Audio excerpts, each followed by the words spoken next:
Hey, what's up, everybody? Welcome to this week's episode of the Wealthy Legacy Journey. Last week I missed.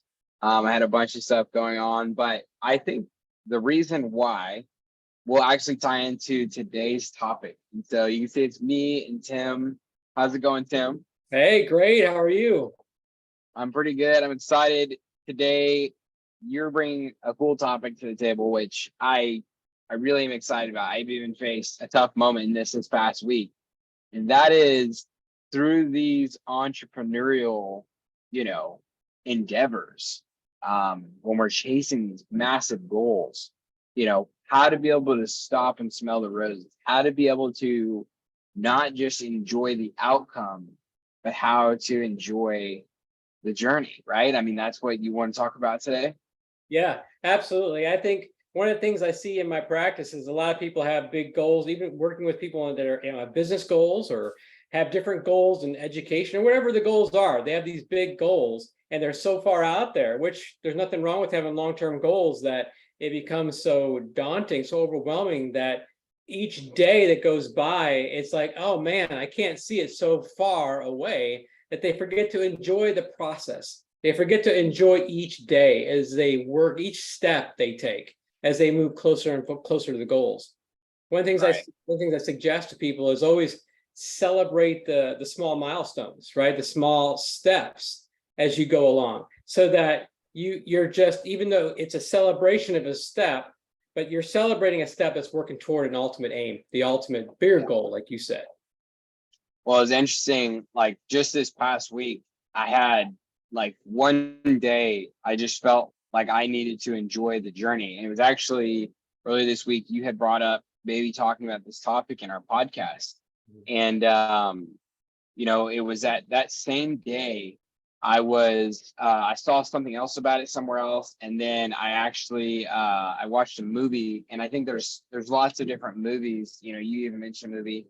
There's lots of different movies with kind of like a subplot where you have some sort of main character who, in this specific movie, he really looked back with regret.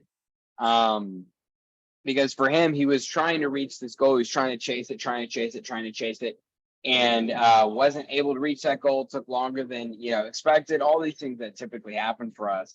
And he looks back at how he had this beautiful wife, he had a beautiful family, a beautiful daughter, and he let his unsatisfaction with not having met the big goal in enough time completely destroy him. And looking back, like his daughter said, at one point she said, I remember I thought the world of you, and I thought you were amazing, and I thought you could do anything, but you could just never be satisfied. And that's what hit me, is like, wow, like, even thinking for me, it's like, I almost, in so many ways, like I have the dream life. I live on property. I get the office from the house more days a week than I go to work. I'm an entrepreneur, like I'm self-employed. I got a beautiful wife. We've got 3 healthy kiddos. We have a fairly, large budget compared to most. There's a lot of happiness and joy inside of the home. And so, being able to slow down, and instead of saying like, I'm going to kill myself basically to like try to reach this goal, is how can I slow down and enjoy the journey, not only rewarding myself as I go, but to actually just slow down and just say, hey, for me this week, I'm working on some land development stuff. And even though that process is a little bit of a grind in some ways, and I'd really love to be able to hire out some of the not so fun aspects of the job, instead of every day thinking like, I want to get somebody else for this role. I want to get somebody else for this role. I want to get somebody else for this role. Thinking, how can I, really work my hardest to enjoy the place that I'm at right now, and say, hey, I'm going to go in today with enthusiasm and excitement. I'm going to learn absolutely everything I can. And one day I will hire somebody for this so I can continue growing forward. But right now, this is where I'm at, and that's okay. Yeah. Kendall, that's you bring up a good point about you even do better. You're doing better at your age than even when I was younger, even when you were growing up. one of the things I remember is I had these big goals and dreams, whether it was going back to school or building a business. And I didn't, instead of blocking out time, it's okay, I'm going to take these 4 hours or 6 hours each day, and I'm going to block that time out for building the business or building my education. And then I'm going to take a couple hours and to work out and for my health. And then I'm going to put several hours into my family. You really need to figure out and block those times on purpose and really pour into it and literally shut off every other thing except for what you block those times. I mean, emergencies happen, life happens. It's not that simple, but try to do that on purpose. And one of the things I remember growing up, or when you probably remember this growing up, is I was just like, when I was going to school and working on my graduate degree, it's all I did. I didn't know how to study for a B, right? I just didn't know how to, I didn't know how to just do enough to get by, which I don't think that's what you need to do in school. I think you need to excel, but not at the sacrifice of your family. And that's what it was for me. I sacrificed my family. I sacrificed you and your sister and your brother, because I was so focused and I spent so much time at that computer and so much time working on that goal that it's all I did. And when I got to the end, it was exciting and I got to celebrate, but then I looked back and I realized everything that I missed that was more important to me than that education. Does that make sense? Yeah. And that was really important for me to try to pass along to others when I work with clients every day, is to say, make sure, because you're going to be in 20, 30, 40 years, your life is going to pass you by. What, like you said it one week about what is your appetite? What story do you want left behind in your life when you've gone on to be with the Lord? Which is really the legacy portion of the wealthy legacy journey. Yeah, you said, yeah, it's what this is all about. What legacy are you leaving behind? And I know the track that I was on, I wasn't leaving a really good legacy. And, this whole process of working with you on this podcast and going through the journey that I've been on and building the whole life coaching type process has really helped me immensely. It's helped other people, but it's really helped me a lot. Yeah. Well, it's interesting. Like one note that I took down when you're saying is like not only setting a solid schedule, but like doing all of life on purpose. And I think, you were talking about how you found a way to be extremely purposeful as a student when you went back to school. Like I've found a way to be extremely purposeful as an entrepreneur inside of business, as an investor inside of business. And people hit me up all the time because they see that intentionality and they go, man, how do you make money? How do you do what you do? Like, how do you live so purposefully in what I do? Well, like what you said is, life is more than just the business. Life is more than just the education. Like life is the family. It's the memories. It's the moments. It's the moments outside of the office as well as the moments inside. So I look at that and I think, how can we make every aspect of life purposeful? And really trying to focus in on that of like, okay, I'm going to set my time to be at work. And when I'm at work, I'm going to be very purposeful with that time. I'm going to set my time to work out. When I'm in my time to work out, I'm going to be very purposeful with that. I'm going to set my time for quiet time. When I'm in that time, I'm going to be very purposeful. I'm going to set my time for family. When I set that time, it's very purposeful. Yeah. And something that I had somebody just the other day, tell me, they were like, dude, you have alarms going off on your phone all the time. And it's crazy because like when I look at my phone, I'll pull it up. So I have my my alarm for Sundays. I wake up at 6:30, but every day I wake up, now it's 7 a.m. because we got a new baby. It used to be a little bit earlier. Try to go for a walk. 8:30 is my first snack. On Fridays, I got 8:50 for a meeting, and that's a great meeting with just a good business accountability partner. Dude's name's Kane. He's an awesome funnel builder. He does cool website stuff. Then 10:30, I got another meal. 12:30, another meal. 2:30, 2:45, another meal. Then at 5 o'clock, I got dinner, vitamins. By 6 o'clock, we're outside with the kids. But we try to get outside sooner. Right now, we're doing a lot of pool time. Then 6:30. We're getting into, the kids are going, they're taking bath time. By 7:15, we're leaving the kids' room. And by 7:30, I've got another snack. By 8, I'm working out. 9 o'clock, I go on a walk with my wife, if not, a little bit earlier. And then by 10 o'clock, we're going to bed. And I do that because every segment of my day is intentional. It is purposeful, but also to keep from burnout on Sundays, the only thing on my calendar is 6:30 wake up, go to church. And after that, I'm done. I don't follow the same rigid schedule every day. I still have a pretty strict eating schedule, especially what I'm doing right now with the weight loss, but I lighten up on that day. But even that, I'm being purposeful about taking a day of rest. Yes. Right. But then every other day of the week, I'm being purposeful about being on mission every moment of the day. And and that's exactly what people need to be doing. And one of the things I get some feedback once in a while. I actually had one client that I work with that said, I just can't plan. That's too much structure. That's too much planning. I can't, I just don't want to do that. I said, well, try this for me.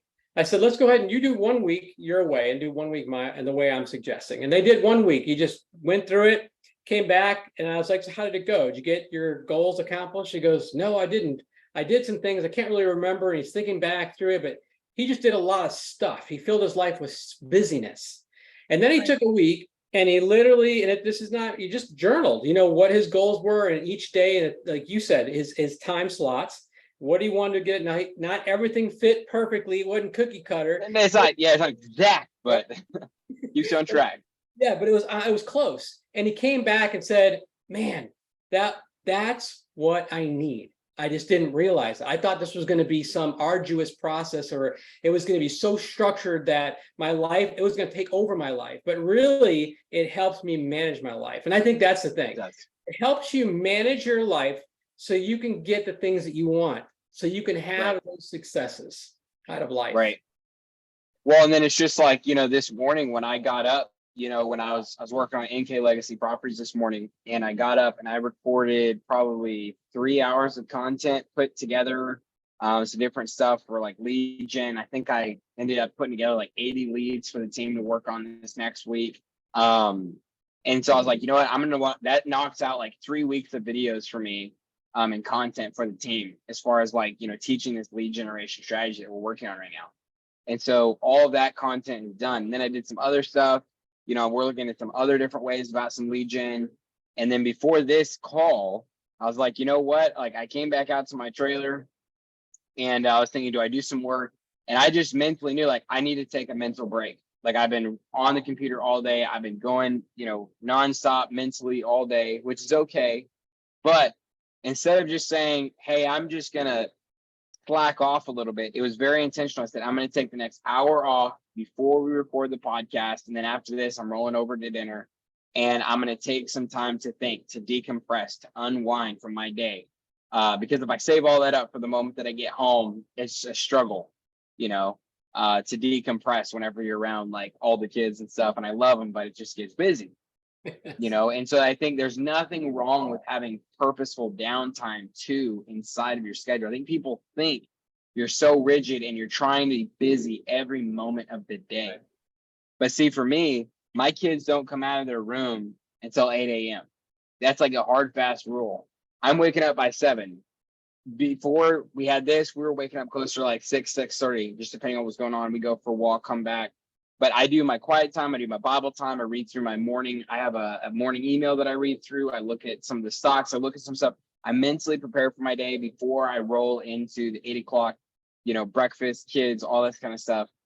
And I do that because that's my downtime. Like I have downtime at night to end my day. I have downtime at the beginning of my day to start my day well. It's a bookmark, it's what are the end caps of my day. And then I have my day in the middle. And that's powerful too. And it is. And it gives you time to reflect. And I think that's really, most people just blaze through their week, right? And it's just a blur. So this literally gives you time to stop and think and reflect on your day. And I really like what you've been talking about too. And it's really hard for a lot of people to turn things off. Like, they're around their kids. And even if they have time blocked off, the big things happening that day are still going through their mind. What happened at their workplace or their business, or the deal that's going down that they know may fall apart if things don't get done. That's still spinning. So they're not 100% there with their family. So one of the things I recommend people to do is when they have something come up, instead of dwelling on it, have a piece of paper or a notepad or a marker board or something. Go write that down, because otherwise it'll sit there and it'll stick and stick, and you'll let an hour, it'll chew up your night just thinking. You'll go back and forth between your kids and that thought, Yep. your kids and that thought, because you're like, I don't want to forget this. But you know what? Get it, take it out, put it on a board somewhere, and Yep. you know it's there. It's not, it didn't Yeah. disappear. You're going to go back and you're going to find it later. So Later. all day, this is me. This is my, I don't even know if you can you see that? Hard to see. I guess, you can see it from a side angle. Yeah. This is my reminders list. It had 6 on it this morning. And as I'm going through my day, I'm like, oh, I need to do that. I need to do that. I need to do that. I need to do that. And if it's something I got to get done today, I'll put it as like, this is important. A lot of the stuff I put on here was like, this is stuff that I know needs to get done next week. All weekend long. This list is getting longer and longer and longer as I'm putting stuff on there. And sometimes that gets stressful. But then Monday morning, I'll usually get in, I'll get the team rolling, and then I'll sit down typically around like 11 a.m. to 1 p.m. I will sit down with this list for an hour or two, and I will just start knocking out things. And it seems like a long list, but when you realize like several of these are just sending emails, sending texts, they take me 1 minute, 2 minutes, 5 minutes. And all of a sudden it's like boom, boom, boom, boom, boom, boom, boom. I get that list dwindled down to like maybe 6 things that kind of have to happen, over time. They don't have to happen right now. And then I can move on. Yeah. And so, yes, putting those together is so important. I think it helps you to not stress out, because you're mentally saying, I'm going to put that in the bucket for something that needs to happen on Monday. I think that's really important too, Kendall, that most people don't do. Even if they do create lists, they create lists and they grow and they grow and they grow, and they really don't spend time like once a week. Take an hour or two. That's your planning time. You're not going to do anything. You're going to look at that list. You're going to reorganize it. You're going to figure out what's priority, what's a parking lot, conversation or thing you got to do. It's going to be in the distant future. What's something that needs to happen right now or this week or this day. And it's kind of like you're prioritizing things and cleaning that list up instead of just letting it build and build, where you're just going through as much as you can. You're literally planning is so key, right? And most people don't plan. They just create lists and do, create lists and do. And I think that planning piece, I think it sounds like you do that. You sit down with that list and you knock out low-hanging fruit. That's great. But you also prioritize things and figure out what you need, what you don't need. And I'll bet some of those things on your list probably could be some redundancy there, right? That you could probably cross off, or no, these things could be knocked out together later on, or what have you. Oh, yeah. Yeah. Well, and then like my whole week has a rhythm too. And so like it changes over time. Like right now, my rhythm is, Mondays and Tuesdays are typically pretty busy. I'm gone most of the day, but I have a long commute. Like my drive time, between there and back, I drive for an hour and 40 to 2 hours on Monday and Friday, which is why I office out of the house 3 days a week. And so Monday and Tuesday are pretty busy. By the time Wednesday comes around, I'm usually pretty fried. So I take it easy on Wednesday morning, and then I get out here and I work, but I don't kill myself on Wednesday. Usually I'll have maybe like one. It's like usually my day to knock out like a couple big things, but not a bunch of little stuff. And then Thursday is a day where I try to go pretty hard again at it.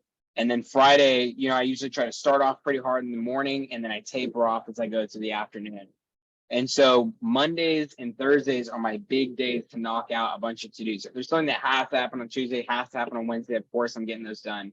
Mondays and Thursdays are my best to-do days, because it gives me a day on Wednesday, a little bit of recovery time before I go into another hard day on Thursday. But then if anything has to roll over from Thursday, like happened this morning, rolls over from Thursday into Friday morning, and then most of these weeks lately, I've been capping off my week with, this Friday call, which I absolutely love, talking about the Wealth Legacy journey. Like, I feel like it's a great time. This is something that I'm passionate about. I really enjoy. I look forward to recording these. It makes me really happy.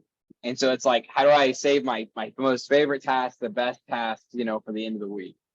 And you get to hang out with your dad. Come on now. That's right. Yeah. And maybe the most of the time he's out of town this week. But yeah, I mean, we have lots of fun. So yeah, and and that's one of the things that I think we talk about priority and things we get to enjoy. We need to have that time built in. And I feel that as well. I love doing this with you, and I love hanging out with you and the grandkids and the rest of my kids. I love spending that time, and I think that's my challenge. One of my challenges for our listening audience today is going to be, take this next week. And number one, I'm going to ask you to do the journaling. Actually take each day, and I want you to try to put a plan together, what you plan to do each day, and then go back and feel what you actually did, and even how you feel about it as you go through it. So you can kind of see what your plan was and did you accomplish each one of those things. And number two, build in those enjoyable moments, the things that you love to do. If you want to take a walk, go take a walk. If you want to read a book, take 15, you don't have to read the whole book. Read 15 minutes a day. But that may lighten you, that may just bring something into you that makes you feel it's good. It's something that you really enjoy. Spend time with your kids. I know you may have 8 kids. Like, man, Tim, how am I gonna spend time and with each one of them? Well, you know what? Take 5 minutes with each one, undivided. Stop and just give them your whole focus. I remember having one parent that I heard her kid was always acting up. Every time she would come home, it was a constant struggle to get homework done, to get anything done for that night, until I finally couldn't even get him to go to bed. It was just terrible. All he wanted was time. So the first thing she would do, she changed it. So when she walked in the door, for first 15 minutes, she put everything down and undivided 15 minutes of nothing but attention. And she focused on him. And it's amazing. She said, Tim, everything, the whole rest of the night smoothed out after that. By just giving him what he needed, which was that 15-minute time as soon as I walk in the door, not go get cooking and do all her chores and then say, oh, I'll be with you, honey. I'll get with you in a little bit later, because sometimes later never happened. So he acted in a way to get what he wanted. So I think that go do those things you enjoy, but also make sure your family is getting time from you.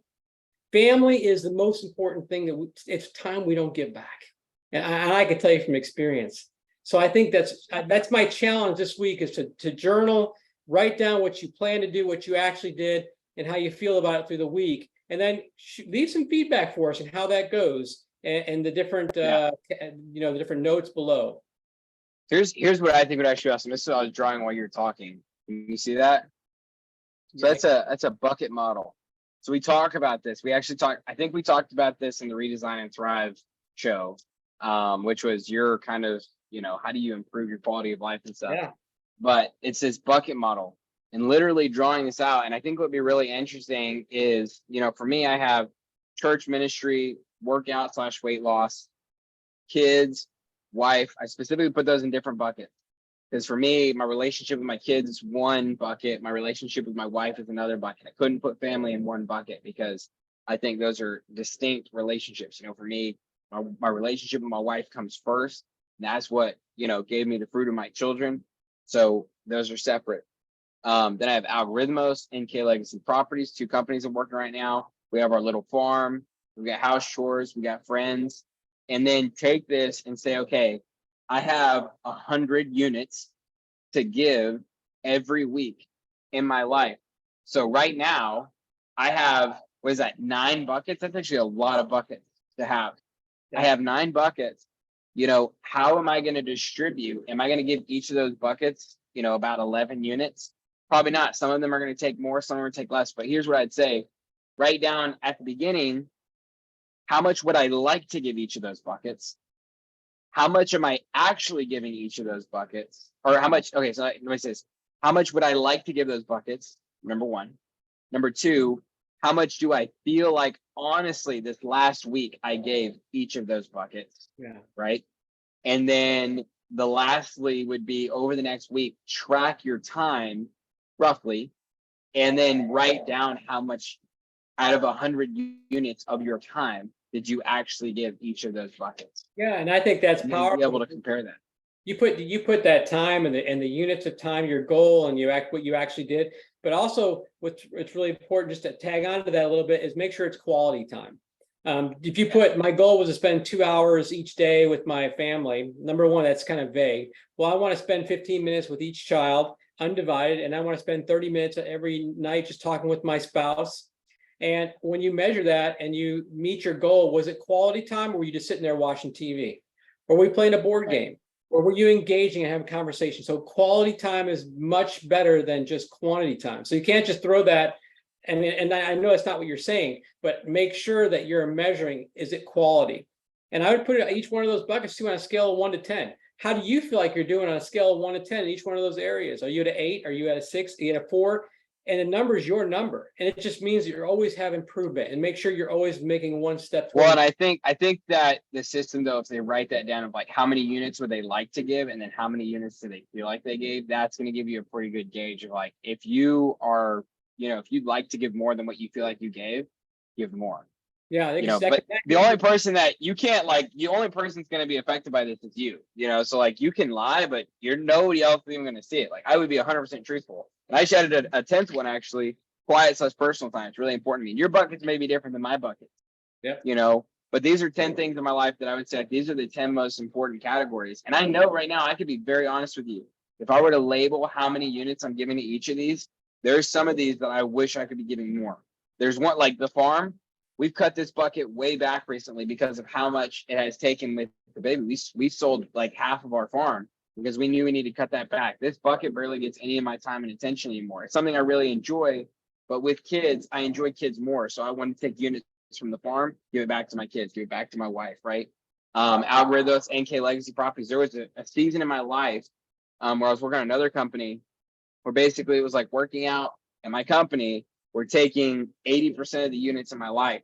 And I had to redistribute that because I didn't want it to be that way. It was just the way it kept ending up. So I had to take units out of workout weight loss, out of the company, redistribute it. I ended up taking all the units out of my workout weight loss and I unhealthily distributed it. And then I had to reset that to where now I'm back into that journey of working out weight loss, but I'm having to find that balance and really decide, which buckets are important. I think another thing too, is if you do this list and you end up with 30 buckets, you probably have too many buckets.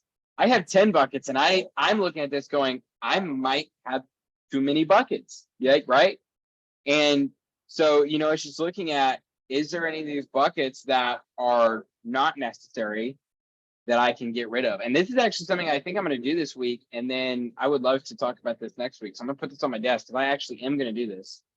And then we'll recap on it next week. I think that's a great idea and even sometimes you may have more buckets than you can do in a week, and maybe one bucket's a monthly bucket. You just touch it once a month. But overall, I think you're right. I think stripping it away and figuring out what's really important for where you want to go and cleaning up the ones you really don't need that are not that important to you. And can I ask you for just a little clarification? Because when you track something, you'd like to know, when you talk about units, do you mean time? When you're filling up the buckets? I would say probably so. Yeah. I mean, like if you have, you just have to, I would say if it was me, I would probably work based on like waking hours. So I'd have like 16 hours a day over 7 days. So there's 112 hours. Perfect. So that's almost 100 units. I mean, that's almost perfect. So basically just think of each unit as roughly an hour, maybe a little bit more than an hour. Love that. And I think that'll get you almost spot on. Yeah, I think that's perfect because what you measure, you can change. What you don't, it's very difficult to do that, right? So I think what you're cleaning it up, you're measuring it, and you're improving on it, and it's evolving every day. So that's fantastic. Right. I'm going to do the same thing. You just gave me a challenge. I'll create my bucket list. And that'd be awesome. Do that as well. That'd be cool. Well, I'd like to kind of cap off this episode, just really covering like, what did we do this week to, build wealth, build legacy, improve mental clarity on some things. And, do you want to start? Or do you want me to go first? Sure. Go ahead. You can fire off. So, well, I would say, one of the things that I think is extremely important is data. Data is king. And so this week, we were trying to figure out what was going on with the algorithm as the market's kind of done some different things and, really what makes the most sense. And at the end of the day, it really helped to be able to visualize the data, to be able to visualize, especially like in investing, you've got to get rid of the dollars. Because in investing, it's all about the ROI. It's all about the can you make a 10% ROI? You make a 20, 30% ROI for how much time, right? And then if you create something that's scalable on that, then it's like, okay, well, if you can make a 30% ROI every year, but it's scalable to the moon, like, then that's amazing. Don't look at the dollars. And so it was been really powerful this week for us to break down, our data and really look at here's where we can go based on a percentage ROI with something that we're building here that we know is very scalable. And so that for me just gave me a lot of mental clarity inside of my investments, inside of my business. Another thing too is that, trying to really soak up even the hardest moments inside of the business, right? When you're doing the things that are stressful and difficult and not fun. I've had those this week, right? But I'm trying to say, how do I show the team that I have now, as well as the team that I know I'm going to continue to be building in the future, that I'm not just going to ask them to do the tough crap jobs, right? Like I am willing to step, down and do those things too. And like just this week, we had a couple team members that ended up moving into my office.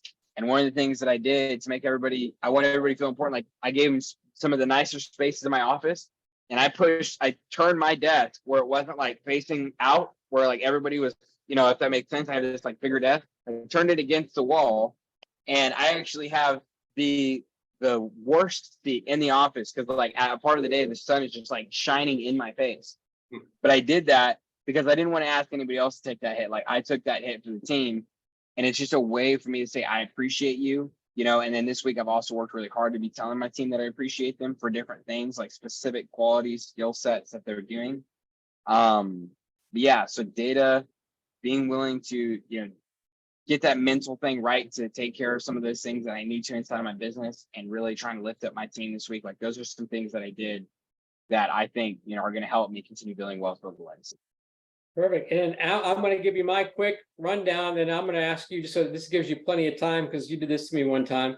The quote of the day. I want you to have a quote at the end that you want to leave with everybody, kind of a little gold nugget, if you will. I don't know. We don't really do quotes, but I can try. I think you have a gold nugget to give people, which you already give a bunch of them. But so I just want to add, something to your data. And one of the things we always say is, in God we trust, everyone else bring data. And to me, that's so powerful, right? Bring the data, because the data will show you, it will reveal truth to you. So one of the challenges I think we've seen this, I put forward this week, is to keep a log, keep a journal of what did you plan to do each day, and literally get detailed in hour buckets. And then what did you actually do? And then put how you felt about it. So you can also kind of label if it's something that you like, you want to keep, that you want to get rid of, that you don't like. That's really important. It brings awareness to the surface. And then I want you to start prioritizing things based on what, like Kendall said, those buckets. Prioritize those buckets. Figure out what those buckets are, and figure out, are those a priority? Are those buckets helping you get where you want to go? And then as you start working on you're building your legacy, as Kendall has been talking about from day one. And not only in wealth, but relationship. And wealth it's a wealth of relationship, is wealth of money that helps you get to spend more time. Right? We're just trying to buy time, right? Time with family, time with friends. So prioritize those things will help you on your journey towards success. And then celebrate the small milestones as you go along this journey. Don't wait to the end before you have the big celebration, the big party, because you finally bought the house and closed your flip coming up, or you had this big breakthrough in the stock trade you had, or that whatever those things you finally started, you sold your first product in your business, whatever that is. Don't wait till that end. Celebrate the steps as you work toward those accomplishments, those outcomes. So really, that's my take. I mean, I'm really excited. I love talking I'm with you. I think everything we talk about is so important. And I just hope that everyone puts this into practice. Just try these small things that Kendall and I suggest, and just see how they go. Give them a try. And then we'd love to hear how they go. Yeah, that's awesome. Well, I think if I were going to leave one thing based on what we said today, is when you show up to your business, leave emotions at the door. Walk in with logic, right? This week has been a tough mental week. Not gonna lie, but whenever I think both of us, and I know if Nathan were here, he would agree, when you hit those just walls, roadblocks, bumps in the road, you just gotta realize where you're at, and just go, I need to leave emotions at the door when I walk through into my business today. Yeah. And I'm going to go in with logic. I'm going to go in with purpose. And today I'm going to get stuff done. And that's what's going to get me past this moment. So anyways. That was beautiful. Way to wrap that, way to end that one. That was great. That was a great gold nugget. With that said, it was awesome seeing you guys. Thanks for stopping on this week's episode of the Wealthy Legacy Journey. I hope you walk away knowing a little bit better, maybe what things to put into practice, so you get the opportunity to really not only enjoy the end goal when that day comes for you in your personal wealthy legacy journey, but also to enjoy the journey itself. So with that said, thanks for stopping by. And here is to you and your own personal wealthy legacy journey. See ya.